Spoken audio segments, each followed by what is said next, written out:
Recently, I published an article on the Urban Omnist Facebook page about one of my favorite subjects, and I said I was going to do a video on it immediately, and of course I didn't because I got sick and then I went out of the country, and I just got back and I'm late in doing my video. I apologize, but I'm here now, and this is a really cool concept.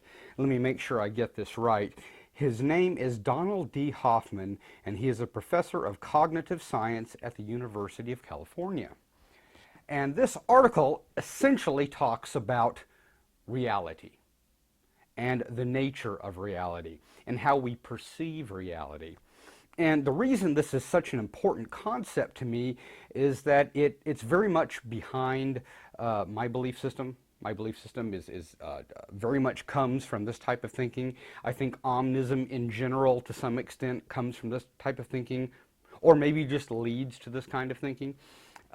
It has a lot to do with the types of things I thought about as a child, and I have the feeling that a lot of my viewers probably thought about this sort of thing too, and it's really interesting seeing it come out in science, seeing it come out in papers, and people with credentials talking about it.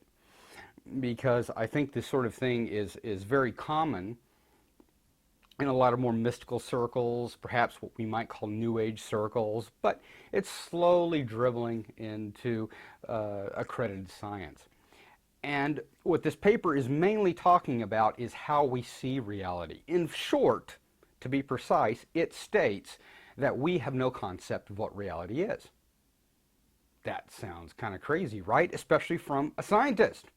Generally, science is about understanding reality, not stating that we can't understand reality. But more precisely, let me explain what he's trying to say. His assertion is that through evolution, through the way that we evolved as creatures, and mind you, you can look at that in any way you want to. You can look at that from the perspective of evolution, how we evolved from lower species, or you can look at it from the perspective of this is the way we were made. If you're more from the creationist side of things, how God made us, how we were created. To me, obviously, it's all the same thing. It all comes down to the same concept. But however you want to look at that, what he essentially asserts is that we developed senses that were useful to us, not necessarily that were correct. That might sound a little strange, but what he's essentially saying is partially something that I think a lot of us think about philosophically, this concept that all that we really know and understand is input. Our brains, or our minds, if you want to look at it from that perspective, our minds are using our brains to interpret information coming from our senses. Our senses, which are extremely limited. And the reason they are limited is because they were only created to do certain jobs. Now, we tend to assume this is just an unspoken assertion. Generally in science, I think it's something perhaps that all of us feel, is that we have developed senses that interpret reality in its most accurate way. But of course, that's not really true, because we only developed senses that helped us to eat and to survive. And we might think, well, why didn't that develop truth? And the most simple way that I can describe this is our eyes. Our eyes are probably the senses we depend on the most. We depend on them for what is around us. We look out at the world and we say, that is real. When we look at a sunset, that is real. When we look at a tree, that is real. When we look down the street, when we see cars coming towards us, that is real. But is it true? Imagine for a moment that we had developed senses, something like eyes, that could see air. Imagine if you could see all air. I mean, we are completely surrounded by this invisible substance that permeates the entire world. I mean, we're completely covered in air. It's what allows us to hear. We get to hear the vibrations through the air, but we can't see the air. if we had developed a sense, and it's certainly possible, there are certain parts of the electromagnetic spectrum that we could detect that would allow us to see air, we would be blind. Think about that for a moment. If we saw all the air around us, we would be completely blind, because it would be as if the entire world was in fog. So that car coming at us would hit us because we couldn't pick the car out from the air around us. So even though our eyes are more accurate in that respect, they are not seeing truth. They are not necessarily seeing the world as it is. They are seeing what is important. Imagine for a moment that we could see through everything. I mean, when you really think about it, when we look at everything in the world, we only see the surface. We see the surface of people. We see the surface of objects. We don't see into them, which means we see only a tiny fraction of what that object is made of. So imagine for a moment that we could see neutrinos. Now I know neutrinos don't technically bounce off anything, so that might be a problem. But imagine that there was some reaction that neutrinos gave off when they went through a solid object. Some reaction that we could detect, that we could in short see. We'd have to use a different word other than see perhaps, but somehow we could detect that. And because of that, we could actually see what the inside of the earth looked like, what the inside of a rock looked like, what everything looked like. It wouldn't necessarily be of use to us, but it would be more true and it would be more accurate. One of Hoffman's really good illustrations of this, and I like it because it goes along with one of the illustrations I like to use a lot, because it is an illustration we can only understand now in the society with the technology we have, and that is a computer screen. I will often speak of a monitor as being our way of understanding the computer, understanding God. He talks about the desktop, and how when you look at a desktop and you see a series of files, let's say a yellow file, well, that yellow file isn't really yellow. And it's not really in this location. You can move it all over the desktop, and it's not changing locations. All you're seeing is an interpretation of what's going on in the computer. And obviously, what is going on in the computer wouldn't do you any good. The only thing we're interested in is what is being spit out the other end. Now, there's times, for instance, when something goes wrong with your computer, that suddenly we're very interested in what's going on in the computer, but we need someone who can interpret that computer in a much deeper way than we can. And probably most of us have had some computer geek friend who goes, well, I'm going to get into DOS. DOS is a completely different way of looking at your computer. Even it is just an interpretation. But it's an interpretation that kind of goes behind the curtains. And those people can see it in a different way. In religious speak, we might call those the priests, the rabbis, the scientists, people who see slightly more than we do in many ways. The reason that I connect all of this to Omnism is, in many ways, I think that is what Omnists, what we are interested in. We are interested in truth. We are interested in the truth behind the truth. We recognize that what we see and what we understand is only a fraction, and we feel that because we only understand this fraction of information, that all the different viewpoints are just these very limited perspectives. And so what we're ultimately interested in is what is beyond that. What is the next step? What is the understanding beyond all of it? And we try to understand what those things have in common, what all of those different interpretations have in common, in sort of a way to try to get to that next step. This is also why I can get very impatient with certain attitudes about science.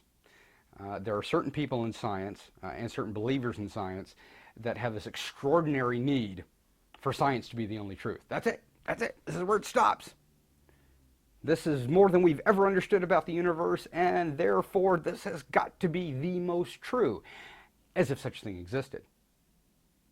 I recently posted another article which kind of relates to it, which talks about how some of the founding fathers of quantum physics, and well, even Oppenheimer, they were all major readers of Vedic scriptures and general Vedic writings, the Upanishads and the Rig Veda and all these really interesting ancient Indian scripts that said a bunch of things we probably wouldn't understand. It wouldn't make a whole lot of sense to us. But when you looked at it from their perspective, they saw it as confirming what they were coming to believe in quantum physics. And keep in mind, this is the very beginning of modern science. This is when we first started seeing beyond the electromagnetic spectrum and thermodynamics. Because at that point we thought we knew everything, and suddenly we crossed over into this field of quantum physics and Einstein's relativity, and science was completely flipped on its head. And these people were looking into very ancient scriptures to perhaps gain inspiration, but also to gain confirmation, because when they came up to a concept and they said, this is too crazy, this is too insane, this can't be true, and they looked in these books and they said, oh, well, maybe it can. I think more and more that is what we are going to discover. People have a great tendency to simply throw all the past away, anything that any other religion or any other mystical tradition or philosophy ever had to say before.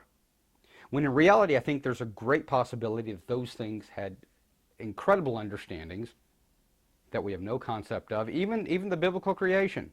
I realize some people still choose to look at it very literally, and I have no problem with that. I tend to personally think that they are more metaphorical, that they were trying to explain things that could not be explained, and they had to do so in a very ancient language, in a very ancient mindset, and a very simplistic way of having to put things. But I think that the deeper we get into this, we are going to find that everything was aiming at a similar purpose. And this is Omnism to me. This is looking at all of those things and realizing, whoa, you know, we're not all that different. Science is not all that different. Religion is not all that different. We don't know what reality is. We have absolutely no clue. When we do use our eyes, when we do see the world, we see this fraction of the electromagnetic spectrum. And we only see the surface. We see what light can bounce off, and what light can bounce off in a particular way. Imagine dogs who, I don't think we have really any concept of what dogs really do when they smell things, how important their sense of smell is. Because for us, smell is useful. We may know when the blueberry muffins are done, but we don't use it the way they do. They actually see the world that way. In some ways, they see the world more through their sense of smell than they do through their eyes. And that's extraordinary, because it says we could see more. And what I'm finding amazing about modern science and about modern thinking is that we are coming to realize not only that we could see more, but that we can actually do it. I saw this great TED Talks episode where this fellow had come up with a vest. And it worked in a very similar way to, I don't know if any of you guys are familiar with this, but there's a device that you can put on your tongue that can help blind people see. And what it does is it's hooked up to a microphone, and when it hears, it interprets that to the tongue. It's a little hard to describe, but the tongue is very, very sensitive, and so it has these little rods sort of that poke your tongue, not hard, not to where it hurts, but it pokes your tongue in different combinations depending on what's out there. It works a little bit like sonar, and your tongue starts understanding how to interpret that. And this vest works in the same way. It stimulates your back. Now, what's really amazing about this is that what they have found, and this just blows my mind, I think I've talked about this some before, but the human mind is capable of interpreting anything, any sense. So in some ways, our mind obviously came first, evolutionary wise, and we started developing senses to help the mind. But the mind is capable of interpreting anything. See, what they're finding with this tongue device and with this back device is that it's not as if you start learning another language. It's not as if your mind starts going, okay, I feel 3 pins, that must mean there's an object 3 feet away from me. If I feel 4 pins, it's not conscious. It is not a conscious realization. The mind very simply picks up this new stimulation after a while and begins to interpret it according to reality. In other words, it starts realizing that when it gets this stimulation, it means there's an object so far in front of it, and begins to interpret what that means. So in other words, it's not like you're having to train yourself per se. The mind simply begins understanding. And because of this, they can hook up this backpack to anything. They could hook it up to X-ray detectors. They could hook it up to something that did heighten your sense of smell. Literally anything. I think this fellow, it was really kind of interesting. He was hooking it up to to Wall Street, and trying to subconsciously make the mind understand the rise and fall of Wall Street, which doesn't quite seem like the type of thing I would want to do with it, but hey, it's interesting. The point being that in some ways human evolution has become more conscious, and that's extraordinary. That means that not only are we now evolving physically at the incredibly slow rate that we do evolve, but we're now getting to the point that we can force ourselves into evolution, force ourselves into greater evolution. And of course, from my perspective, the way I tend to think, that is evolution. That is human evolution. That is all part of it.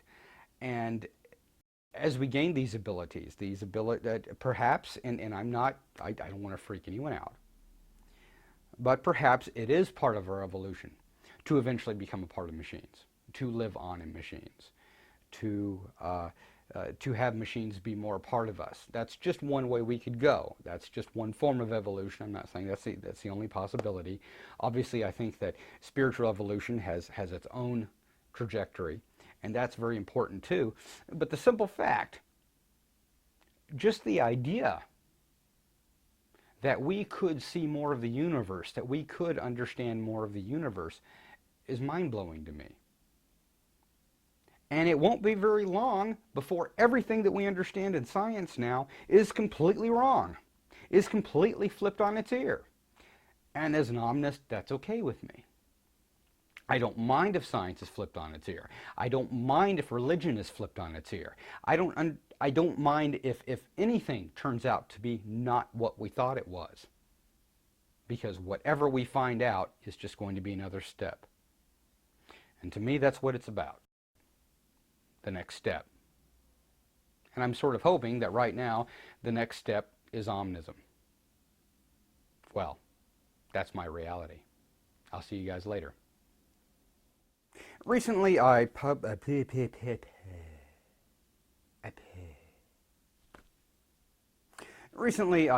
an article I published an article? I didn't publish an article. Recently, I published an article and realized I had nothing better to do for this episode, so I just decided to go on a rant, because that's what I do. All I know how to do. Recently, I Recently, I posted an article to someone. Where did I post that? I don't know. Did I post that? Maybe I'm just making all this up. Have you ever considered that?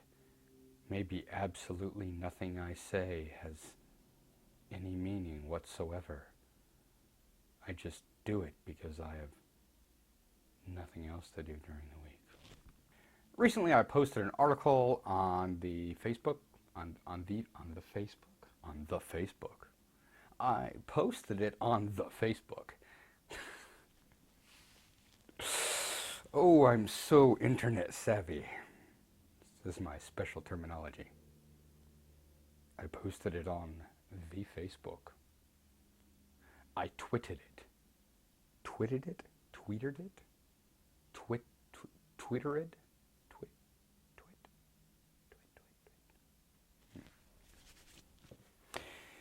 Yeah, let's try it again.